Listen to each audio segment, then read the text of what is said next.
আপনারা জানেন যে ছাত্র শিবির ওয়েলফেয়ার পলিটিক্স করে। এর মধ্য দিয়ে আমরা রংপুর সরকারি কলেজ ইসলামী ছাত্র শিবির আমরা বিশেষ করে জুলাই গণঅভ্যুত্থানের পর থেকে আমরা বিভিন্ন রকম প্রোগ্রাম করেছি। বিশেষ করে আপনারা জানেন যে জুলাই আলোকচিত্র প্রদর্শনী আমরা রংপুর সরকারি কলেজ আমরা এটি করেছি এবং কিছুদিন আগে আমরা একাদশ শ্রেণী যারা নতুন এসছে আমরা এদেরকে নিয়ে একাডেমিক ডেভেলপমেন্ট প্রোগ্রাম করেছি এবং অসংখ্য প্রোগ্রাম আমাদের শিক্ষার্থী বান্ধব থেকে থাকে এবং আমরা এর আগেও আপনারা জানেন যে আমাদের কেন্দ্রীয় সভাপতি জাহিদুল ইসলাম ভাই আমাদের ক্যাম্পাসে এসেছেন এবং তিনি আমাদের কেরিয়ার গাইডলাইন একটি প্রোগ্রামে অংশগ্রহণ করেছেন। এর মধ্য দিয়ে আমরা ইসলামী ছাত্র শিবির রংপুর সরকারি কলেজের আমরা মনে করি যে অসংখ্য প্রোগ্রাম আমরা প্রতিনিয়ত করছি এবং আমরা করে যাচ্ছি।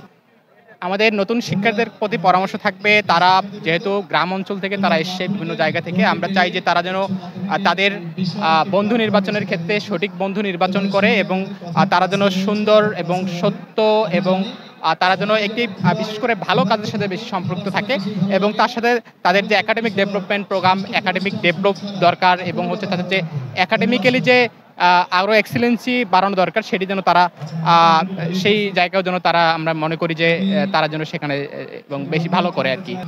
আইডল হোম রয়েছে, আপনারা জানেন যে ইসলামী ছাত্র শিবিরের অসংখ্য ম্যাচ রয়েছে, যেগুলো ম্যাচে আমরা একজন শিক্ষার্থীকে 5 ওয়াক্ত নামাজি এবং তাদের যে পড়ালেখার খোঁজখবর সহ আমরা তাদেরকে একাডেমিক গাইডলাইন করে থাকি। এর মধ্যে দিয়ে আমরা একজন ছাত্রকে নৈতিকতা এবং একজন ভালো শিক্ষার্থী হিসাবে আমরা গড়ে তুলতে সহায়তা করি। এই কেন্দ্রিক আমাদের কিছু ম্যাচ বা আমাদের আইডল হোম রয়েছে আর কি।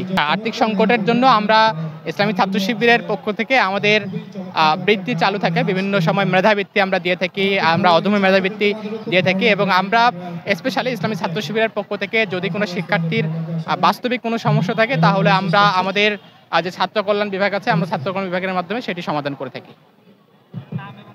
আমার নাম মাসুদ রানা, ইসলামী ছাত্র শিবির রংপুর সরকারি কলেজ সভাপতি।